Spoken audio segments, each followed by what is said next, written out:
2022 resmi dibuka.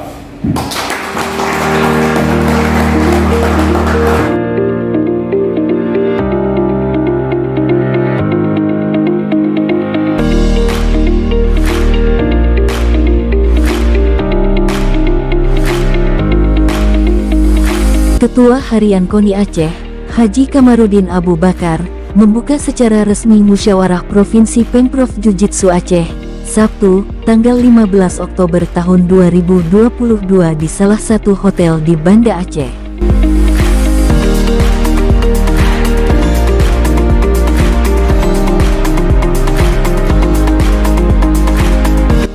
Dalam sambutannya, Ketua Harian KONI Aceh antara lain mengemukakan bahwa nantinya Ketua Umum Jiu-Jitsu Aceh terpilih segera berbenah untuk mempersiapkan atlet-atlet Jiu-Jitsu Aceh guna mengikuti pemusatan latihan daerah Pelatda di tahun 2023 untuk bersiap menghadapi Pekan Olahraga Nasional PON ke-21 Aceh Sumut tahun 2024.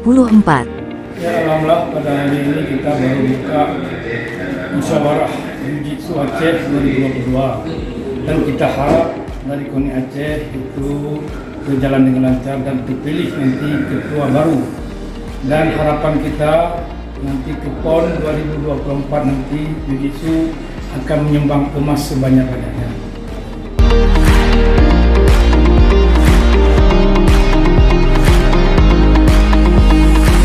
Kehadiran cabang olahraga yang pada PON 20 tahun 2021 Papua dipertandingkan eksibisi tersebut diharapkan akan menjadi cabang andalan baru bagi Aceh, baik ketika mengikuti berbagai event olahraga di tingkat regional, nasional maupun internasional.